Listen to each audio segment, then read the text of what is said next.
नमस्कार। हिंदुस्तान पोस्ट में आपका स्वागत है। मैं हूं करुणा शंकर तिवारी। आज हमारे साथ एक ऐसे व्यक्तित्व के धनी मौजूद हैं जो प्रखर वक्ता, हिंदुत्ववादी विचारों के प्रखर ज्ञानी, विदेशी मामलों के जानकार, वरिष्ठ पत्रकार, देश और विदेश की नब्ज टटोलने वाले श्री पुष्पेंद्र कुलश्रेष्ठ जी। नमस्कार पुष्पेंद्र जी। हिंदुस्तान पोस्ट में आपका हार्दिक स्वागत है। और पुष्पेंद्र जी, दिल्ली से को आप बहुत अच्छी तरह जानते हैं, आप वहीं से बेस्ड रहे हैं, एक पत्रकार भी हैं। किसानों का आंदोलन चल रहा है और इस पर सरकार ने अमेंडमेंट की बातें मान भी ली हैं, लेकिन बात कुछ बनती नज़र नहीं आ रही है। आपके हिसाब से क्या कारण हो सकते हैं या क्या होगा, क्या लगता है? करुणा शंकर तिवारी जी, आपने मुझे अपने चैनल हिंदुस्तान पोस्ट में दावत दी, इसके लिए आपका, आपकी टीम का बहुत बहुत शुक्रिया। देखिए, भारत में इस वक्त जो आंदोलन हो रहे हैं, जिन मुद्दों पे लोग सड़कों पे निकल रहे हैं, वो शायद उन मुद्दों का बहाना बना करके इस देश की सत्ता के साथ उनके मतभेद कम और इस राष्ट्र के साथ उनके मतभेद ज़्यादा हैं। तो चाहे सीए का मामला हो, 3 तलाक का मामला हो, 370 का मामला हो, ये वही ताकतें हैं जिनके माध्यम से इन बिल पास होने के बाद एक इंतज़ार किया गया लंबे समय तक, और उसके बाद एक राज्य जो कि कांग्रेस के रूल में है, वहाँ से लोग निकल के आए हैं। और किसानों की शक्ल में कौन लोग हैं, क्या उनकी मांगें हैं और ताज्जुब यह है कि देश इतना बड़ा है, उत्तर प्रदेश की 23 करोड़ आबादी है, मध्य प्रदेश की है, बिहार की है, तो जिनकी आबादी इतनी कम है, उस राज्य से एक ख़ास एजेंडे के साथ लोग इस मुद्दे पर आए हैं। और पहले उन्होंने पंजाब के अंदर करोड़ों का नुकसान किया रेलवे को रोक करके, और अब जब वो यहाँ आए हैं, इवन उनका जो चीफ मिनिस्टर है वो भी एग्री नहीं करता है, लेकिन उसमें हर किस्म की फोर्स इन्वॉल्व है। उसमें नक्सल भी है, उसमें माओवाद भी है, उसमें जिहाद भी है, उसमें एंटी मोदी भी हैं, उसमें एंटी हिंदुस्तान भी हैं, एंटी हिंदू भी हैं। वो तमाम फोर्सेस को लगता है, उनका डेस्परेशन है कि जो अभी हाल में बिहार में चुनाव हुए और जो रिज़ल्ट उनके हिसाब से नहीं आया, वो उनकी बड़ी हार है। उसके कारण उस किसानों के मुद्दों को, उस बिल को एक भावनात्मक मुद्दा बनाने की कोशिश की, ताकि हम इस देश में विरोधी जो ताकतें हैं, जो विदेश में भी बैठी हुई हैं, वो कनाडा में भी हैं, वो ऑस्ट्रेलिया में भी हैं, वो पाकिस्तान में भी हैं, उनके माध्यम से इस सरकार के ख़िलाफ़ एक ऐसा माहौल क्रिएट किया जाए जिससे कि अनारकी फैल सके। तो मुझे लगता है कि किसानों ने जो भी बातें रखी हैं, वो एक तरीके से एक सेंट्रिक बातें हैं, जो पंजाब के किसानों की जो मोनोपोली थी। आप देखें कि पंजाब का किसान इतना ताकतवर था आर्थिक रूप से कि वो उत्तर प्रदेश के, बिहार के सारे किसानों का खरीद लेता था और फिर अपनी मर्जी से बेचता था। तो मैं समझता हूं कि देश को समझ आ रहा है, सरकार को समझ आ रहा है, लेकिन सरकार एक संवैधानिक पद पे बैठी हुई है, तो वो शायद इन मुद्दों को ऐसे खारिज नहीं कर सकती, इसलिए ये वार्ता का दौर चलेगा। लेकिन संसद ने इनको पास किया है, मेजॉरिटी से पास किया है, उसमें और भी पार्टियां थी, और खुद कांग्रेस पार्टी के 2019 के मैनिफेस्टो में ये लिखा हुआ था। तो मुझे लगता है कि पूरी तरह से सत्ता विरोधी मामला है, और सत्ता विरोध से ज़्यादा वो जो ताकतें इसमें शामिल हुई हैं, वो देश विरोधी और राष्ट्र विरोधी ताकतें हैं। लिहाजा इस मुद्दे को कितने दिन तक चलेगा, क्योंकि सरकार की अपनी एक पोजीशन है, वो ये नहीं चाहती कि इसके साथ कोई ऐसा प्रोवोकेशन वो करे जिससे लोगों को और मजबूत हो और सत्ता को एक कटघरे में खड़ा करने का मौका है। तो इस किसान आंदोलन को मैं किसान आंदोलन नहीं मानता। इस किसान आंदोलन के आड़ में देश के अंदर एक अनारकी पैदा करने की कोशिश है। हाँ, ये इसमें तो क्या ये अंदाज़ा ये उस लिंक से जोड़ा जा सकता है, जैसे एनआईए ने भी चार्जशीट भी फाइल की है, खालिस्तानी जो हैं और कुछ भी और भी लोग पकड़े गए हैं। दूसरा, जो टोरंटो, लंदन में जो चीज़ें हो रही हैं, क्या ये इंटर रिलेटेड हैं या सब अलग-अलग हैं? देखिए, अभी जब इंग्लैंड में चुनाव हुआ था, तो लेबर पार्टी के ऊपर भारत के मुसलमानों ने, पाकिस्तान के मुसलमानों ने, बांग्लादेश के मुसलमानों ने ये दबाव डाला कि हम आपको सपोर्ट करेंगे, बशर्ते कि लेबर पार्टी ये रेजोल्यूशन पास करे कि जब वो सत्ता में आएगी तो यूनाइटेड सिक्योरिटी काउंसिल में भारत ने जम्मू कश्मीर में जो आर्टिकल 370 को हटाया है, उस पे भारत के खिलाफ वीटो लाएगी। अब आप सोचिए कि वहाँ हार हुई, वहाँ लेबर पार्टी हार गई, और फिर अमेरिका के अंदर जो कुछ हुआ, तो आप कुल मिला के देखेंगे कि इसका विदेशी लिंक मैं इसलिए मानता हूँ कि आज किसानों की जो मांगे हैं, उन मांगों के अंदर ये मांग कहाँ से आई कि सारे नक्सल्स को छोड़िए, सारे माओवादियों को छोड़िए, जिन लोगों को आपने, पत्रकारों को छोड़िए। ये किसान पत्रकारों का मुद्दा कब से लेके आए हैं, और जो नक्सल्स के माध्यम से लोग पकड़े गए हैं वो भी सबको पता है। जो इस देश में अनार्की पैदा करने चाहते हैं उनका भी पता है। उसमें जेएनयू की लॉबी भी है, उसमें इस देश के इस्लामिक आतंकवादियों की भी लॉबी है, उसमें पीएफआई भी शामिल है, एसडीपीआई भी शामिल है, जमात इस्लामी भी शामिल है। तो ये तमाम सारे लोग हैं, और इसमें आप अगर एक पत्रकार की हैसियत से या उस जर्नलिस्टिक आई से अगर देखेंगे, तो इसके अंदर जो लोग टेलीविज़न पे आकर के कहते हैं कि जब हम 7 करोड़ थे हमने देश को बांट दिया था, तो अब तो हम 30 करोड़ हैं, तो अब हमें दोबारा से एक हिस्सा चाहिए, वो ताकतें भी खाना पहुंचा रही हैं, रसद पहुंचा रही हैं, और सिखों को गुमराह कर रही हैं।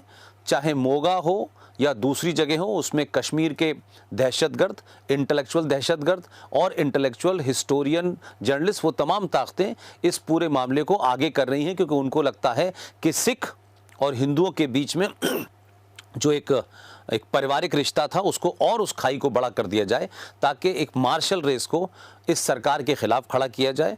उसका हवा जो है वो कनाडा से भी आ रही है, वो आपकी केरला से भी आ रही है, वो कर्नाटक से भी आ रही है, वो कश्मीर से भी आ रही है। तो मैं ये मानता हूँ कि भारत के अंदर एक नैरेटिव को लोगों को समझना चाहिए कि जो भी कुछ भारत के अंदर होता है, अगर कोई बम धमाका भी होता है, भारत में कोई घटना भी होती है, तो वो सिर्फ इंटरनल सिक्योरिटी नहीं है, इसके एक्सटर्नल डायमेंशंस हैं। आप देखें कि कोयम्बटूर का बम धमाका हो, पटना का बम धमाका हो, दिल्ली, ये धमाके यकायक 2014 से क्यों बंद हो गए? इनके इंटरनेशनल डायमेंशंस थे। तो जिस तरीके से कश्मीर में ऑपरेशन किया जा रहा है, जिस तरीके से भारत ने पिछले 4-5 साल में विश्व पटल के ऊपर अपनी एक स्थिति मजबूत की है, इंटरनेशनल ताकतों को अपने साथ लिया है, तो उससे आज बम धमाके नहीं हो रहे हैं इस देश में। तो अब लोकतंत्र के माध्यम से भारत की सत्ता के खिलाफ कैसे माहौल बनाया जाए, ये उसका प्रयोग किया जा रहा है। तो आप सड़कें रोक के बैठ जाएंगे, आप सुप्रीम कोर्ट की नहीं सुनेंगे, आप संसद की नहीं सुनेंगे, आप सरकार की नहीं सुनेंगे। तो एक कहते हैं कि एक ऐसी सिचुएशन पैदा कर दो सरकार के सामने कि सरकार गोली न चला पाए और लोगों में गुस्सा पैदा हो और सरकार मजबूर हो जाए कोई हार्श डिसीजन के लिए, जिससे हम दुनिया भर में इस प्रोपेगेंडा को करें कि हिंदुस्तान में एक हिंदूवादी सरकार है, यहाँ माइनॉरिटी सुरक्षित नहीं है। ये प्रोपेगेंडा चल रहा है। लेकिन सर, उसी सरकार के काल में दिल्ली जैसे दंगे होते हैं, शाहीन बाग का जो आंदोलन हुआ उसके ख़त्म होते दिल्ली जैसे हुए, और वहाँ पर इतने मास स्केल पर नुकसान किया गया, लोगों को बुचर किया गया। देखिए, मैंने कहा ना कि शाहीन बाग का फ्रस्ट्रेशन और दिल्ली में केजरीवाल सरकार की खुशी, ये मिक्सचर था। तो उनको लगा कि किसी तरीके से हम सरकार को डरा सकें, और यहाँ ट्रम्प साहब आने वाले थे, कैसे उस पूरी चीज़ को डिस्टर्ब करें। तो मैं ये मानता हूं कि सरकार जब सत्ता में होती है और संविधान के दबाव में होती है, तो उसे अंतर्राष्ट्रीय बहुत सारी चीज़ों को ध्यान में रखना पड़ता है। ये सरकार के सामने संकट ये है कि जब पूरा देश बदल रहा है, थोड़ा वो ताकतें जो इस देश में जिनको डराया गया, धमकाया गया, जब वो उस नैरेटिव से बाहर आ रही हैं, तो बहुत ज़्यादा ये सरकार ऐसा फैसला नहीं ले पा रही जिससे कि बहुत सख्त, जैसे चीन में फैसला हुआ, टाइनमन स्क्वायर का फैसला हुआ। तो जितने चीन के समर्थक हैं, जो लेफ्टिस्ट हैं, जो वामपंथी हैं, जो जेएनयू में लोकतंत्र की बात करते हैं, लेकिन वो चाइना के टाइनमन स्क्वायर की बात नहीं करते। जो मुसलमान हिंदुस्तान के अंदर इस बात का विक्टिम कार्ड खेलते हैं कि साहब हमारे साथ इतना अत्याचार हो रहा है, वही मुसलमान और वामपंथ का गठजोड़ भारत में उग्र मुसलमानों के साथ चाइना में क्या हो रहा है उस पर चुप्पी साधते हैं। तो मैं ये मानता हूं कि ये भारत के पिछले सो कॉल्ड आज़ादी के बाद से जो इतिहास है उसमें बड़ी डिसाइसिव, बड़ी कॉम्प्लेक्स लड़ाई है, और मैं आपके माध्यम से सरकारों से ज़्यादा इस लड़ाई को लड़ने में, इस लड़ाई का सामना करने में भारत के समाज को आगे आना होगा, क्योंकि ये लड़ाई सिर्फ कानून से नहीं लड़ी जा सकती, हथियारों से नहीं लड़ी जा सकती, बल्कि समाज जब काउंटर करेगा तो मैं समझता हूं कि वो ताकतें पीछे जाएंगी। वो तो ये चाहती हैं कि सरकार प्रवोक होकर गोली चलाए, सरकार प्रवोक होकर कोई ऐसा फैसला ले जिसे हम बेच सकें पूरी दुनिया में। तो सरकार के पेशेंस, उसके तहम्मुल का ये लोग एक तरीके से एग्जाम, इम्तहान ले रहे हैं। लेकिन सरकार के साथ साथ देश भी इन लोगों को काउंटर करने के लिए जगह जगह धरने प्रदर्शन दे, तब जाकर के मैं समझता हूं कि सरकार के हाथ मजबूत होंगे। सर, एक चीज़ और जो इसी समय करीब इसके पहले से शुरू हुआ, लेकिन उसके श्रृंखलाबद्ध कह सकते हैं, जो गुपकार समझौते और उसके बाद का जो फारूक अब्दुल्ला और महबूबा मुफ्ती वगैरह का जो था, वो क्या चीज़ है? क्योंकि 370 हटा 35A का जो तो इन्होंने किया, उसके बाद तो एक विकास की बात चलने लगी। वहाँ पर दोनों, लद्दाख अलग हुआ, जम्मू कश्मीर अलग हुआ, केंद्र शासित प्रदेश हुए, तो एक विकास की बात होने लगी। लेकिन ये फिर उसी बैक पॉइंट पे आने की बात कर रहे हैं, चीन की मदद लेने की बात कर रहे हैं। इसके पीछे क्या, आपका क्या विचार, क्या कारण हो सकता है? नहीं, इसमें बहुत साफ साफ है, इसमें कोई चीज़ ऐसे नहीं है, सारी चीज़ वाज़ेह है कि जम्मू कश्मीर में पहले ये हुआ कि यहाँ लोकतंत्र का अपहरण होता रहा है। सरकारें, केंद्र की सरकारें जो हैं वहाँ की सरकारों को गिराती रही हैं। फिर वहाँ उन्होंने विक्टिम कार्ड खेलना शुरू किया और उसके बाद वो धीरे धीरे धीरे धीरे चीज़ें एक तरीके से एंटी इंडिया और एंटी हिंदू बनती चली गई। उसमें 1986 में आप देखें कि जब उत्तर प्रदेश में राम मंदिर का दरवाज़ा खोला और कांग्रेस सरकार ने और भारत के आधुनिक प्रधानमंत्री मरहूम राजीव गांधी ने खुलवाया, तब कश्मीर में मंदिर तोड़े गए करीब 500। और फिर उसके बाद किस तरीके से एक सरकार आई 89 में, और किन अंतर्राष्ट्रीय दबावों के तहत वीपी सिंह सरकार में आए, और वीपी सिंह के पास कम बहुमत था और भारतीय जनता पार्टी उस समय उसको सपोर्ट कर रही थी बाहर से। और आप देखिए कि किन ताकतों के दबाव में भारत का पहला मुसलमान गृह मंत्री बना उसी राज्य का, और वो 2 दिसंबर को शपथ लेता है, 8 दिसंबर को उसकी बेटी गायब हो जाती है और 4 अंतर्राष्ट्रीय आतंकवादियों को छोड़ दिया जाता है, बेटी वापस आ जाती है। आज तक दुनिया का कोई मीडिया ये नहीं बता पाया कि उसकी बेटी का किसने अपहरण किया था और किसने छोड़ा था। मैं मानता हूं जो कुछ, क्योंकि उस जमाने हम पत्रकारिता में आए थे, कि खुद उसका अपहरण कराया गया ताकि उन आतंकवादियों को छोड़ा जाए। फिर गुलाम नबी आज़ाद के घर में कोई अपहरण हुआ, फिर सैफुद्दीन सोज के घर में हुआ, और कुल मिलाकर के 30-35 आतंकवादी छोड़ दिए गए। और 2 दिसंबर से जिस दिन उन्होंने शपथ ली और आप 19 जनवरी तक आ जाएं, तो कोई 45-50 दिन के अंदर दुनिया का सबसे बड़ा एक्सोडस, दुनिया का सबसे बड़ा पलायन भारत में उस देश की धरती के मूल निवासियों का इस्लामिक आतंकवादी मुसलमानों ने किया। 5 लाख लोग कश्मीर से भगा दिए गए उनकी पूजा पद्धति के कारण। वो देश के अलग अलग कोनों में गए, 2500 लोगों को मार दिया गया। और ऐसे ऐसे लोगों को मारा, टीकालाल टपरू जैसे आदमी जो उस समाज के बड़े विद्वान लोग थे, जब उनको उनके घर से निकाल लाए और उनकी दोनों आंखें उनके बेटे के सामने निकाली और फिर जब गोली मारी, तो पता ये चला कि टीकालाल टपरू साहब जिस मेज पे बैठे हुए थे, उस मेज पे वो कुरान मजीद को कश्मीरी भाषा में ट्रांसलेट कर रहे थे। तो उनको काबिल कबूल नहीं था कि फारूक अब्दुल्ला ने के पूर्वजों ने अपना मजहब जो है बदल लिया है। उनको काबिल कबूल नहीं था कि मोहम्मद इकबाल ने, जिनके पूर्वज सफरू थे, उन्होंने बदल लिया है। ये बदल नहीं रहे हैं। अब ये नहीं बदल रहे हैं तो इनको तलवार के जोर पे जो इस्लाम की और कुरान की फिलॉसफी है उन्होंने बदलवा दिया। तो आज वैली कश्मीर में खाली हो गई है। लिहाजा आज वो ताकतें नरेंद्र मोदी के आने के बाद से जो ये कहती हैं हमें विकास चाहिए, तो उन्हें विकास कभी नहीं चाहिए था। साफ साफ लोगों ने पूछा कि अगर भारत की सरकार कश्मीर की सड़कों सोने की भी बना दे तो भी हमें काबिल कबूल नहीं है। हम चाहते हैं निजाम मुस्तफा, अल्लाह की हुकूमत, बिना कश्मीरी हिंदुओं के मुसलमानों की सरकार चाहिए। लिहाजा ये जो विकास का बात है ये पॉलिटिकल स्लोगन है।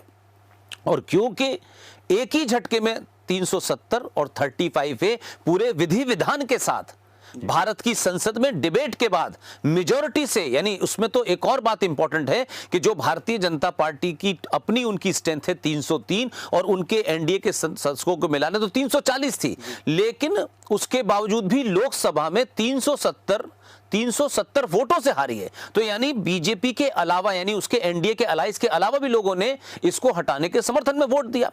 अब क्योंकि ये संसद द्वारा हुई है लेकिन वो भी उन्हें काबिल कबूल नहीं है, तो आज चाहे रोशनी एक्ट में फारूक अब्दुल्ला, उमर अब्दुल्ला, महबूबा मुफ्ती और तमाम जितने उनके लोग हैं, वो 25,000 करोड़ का जो घोटाला किया गया है, क्योंकि भारत की संसद वहां नहीं जाती थी, भारत की सुप्रीम कोर्ट वहां नहीं जाती थी, तो तमाम, और आपके यहाँ एंटी करप्शन वहां लागू नहीं होता था, बैंकिंग लागू, तो ये एक तरीके से एक गिरोह, जिसे आपने कहा गुप्तकार, ये एक गिरोह है जो इस्लाम और मुसलमान के नाम पे भारत की फौज को, भारत की हुकूमत को, भारत की व्यवस्था को, सियासी दलों का ब्लैकमेल करती रही है। लेकिन हमारे यहाँ मुसलमान को अपीज करने का लेवल यह है कि हमने अपीज करते करते जो 1976 में हमने सेकुलर संविधान बनाया था, आज उसको भी हमने पलट दिया है।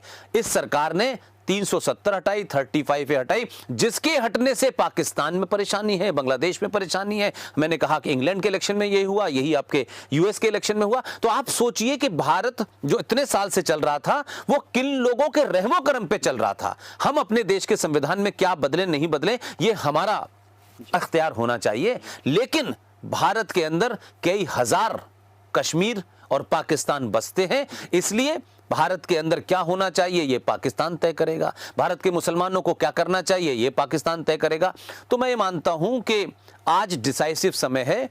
फारूक अब्दुल्ला, उमर अब्दुल्ला, ये तमाम सारे लुटेरे हैं, ये डकैत हैं, इन सब से निजात पानी चाहिए। भारत सरकार को इस देश के बहुसंख्यक समाज को ताकत देनी चाहिए, ताकि वो संविधान में ऐसे जितने भी कृत्य किए गए हैं पिछले 70 सालों में, आर्टिकल 333 को हटा दिया, तो ये सब चीजें हटे, तो ये देश जो हजारों साल की परंपरा और परम वैभव का था, वो उस तरफ प्राप्त करे। और इसमें कोई भी रहे, किसी मजहब का भी आदमी रहे, लेकिन ये देश सनातन संस्कृति को माने, इसके कल्चर को माने। आपकी पूजा पद्धति कुछ भी हो सकती है, लेकिन आप अपनी पूजा पद्धति को भारत के संविधान से ऊपर रखेंगे तो हिंदुस्तान की मेजॉरिटी को यह काबिल कबूल नहीं है। और आज इस देश का बहुसंख्यक समाज ये सवाल चौराहे चौराहे पूछ रहा है, उन लोगों को जवाब देना चाहिए। और अगर वो जवाब नहीं दे रहे तो संविधान को माने, नहीं उनका जहां दिल चाहे वो देश छोड़ के चले जाए। इस देश की धरती को कोई लहू लुहान अब अपने मजहब की किताब के कारण करेगा तो उसके साथ भी वही सलूक होगा। सर, लेकिन कश्मीर में तो हत्याएं तो अभी भी जारी हैं। अजय पंडिता को दिन में ही भून दिया गया। तो क्या लगता है कि हमारे जो पंडित वहां से पलायन किए थे वो कैसे लौटेंगे, जो वहां पर हैं? मैं मानता हूं आपका सवाल वाजिब है, लेकिन सवाल यह है कि कश्मीरी पंडितों के जाने से पहले कश्मीर सुरक्षित हो। आपने कहा अजय तो पंडिता को मारा, तो इसका मतलब यह है कि सेना सब कुछ होने के बावजूद भी आज भी भारत सरकार की तरफ से कोशिश ये की जा रही है कि बहुत बहुत ज्यादा सख्ती न की जाए। उस थोड़े से जो भारत का लचीला रवैया है, उस कारण से अजय पंडिता जैसे लोग मारे जा रहे हैं। लेकिन ये बात तो आप मानेंगे कि जो गजवाए हिंद लाने की ख्वाहिश जम्मू से थी, जो कोयंबटूर पहुंच जाती थी, जो पटना पहुंच जाती थी, जो दिल्ली पहुंच जाती थी, आज उस रास्ते के बंद होने से भारत में कोई बम धमाका नहीं हो रहा। तो ये माने कि वो ताकतें डेस्परेट हैं और आपके कश्मीरी मुसलमान उसमें 100% शामिल हैं। तो आप ये कहें कि राजनीतिक लोगों को अच्छा लगता है ये कहना कि नहीं देखिए साहब वो हमारे अच्छे हैं, मैं ये नहीं मानता। जो कुरान को मानेगा वो आतंकवादी ही बनेगा, उसके अलावा बन ही नहीं सकता। आप अपने साथ रहने के लिए, आपको एडजस्ट करने के लिए कहीं 10% मुसलमान है, कहीं 2, वो उस नैरेटिव को शायद बहुत एग्रेसिवली न कहते हो। इसलिए कश्मीर में जो कुछ हो रहा है वो उसकी स्क्रिप्ट बहुत पहले से लिखी हुई है, जो भारत में हो रहा है उसकी स्क्रिप्ट बहुत पहले से लिखी हुई है। यानी वो ताकतें इस देश को कमजोर देखना चाहती हैं, सत्ताओं को कमजोर देखना चाहती हैं, ताकि उनके मंसूबे पूरे होते रहें।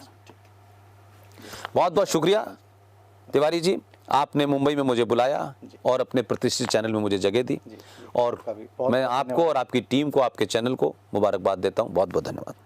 तो मित्रों, ये थे पुष्पेंद्र कुलश्रेष्ठ जी, जिनसे हमने बात की, जिनसे उनके विचार जाने और देश की जो आज की स्थिति है उनके बारे में बात की। अगली बार हम फिर मिलेंगे, तब तक आप देखते रहिए और पढ़ते रहिए हिंदुस्तान पोस्ट।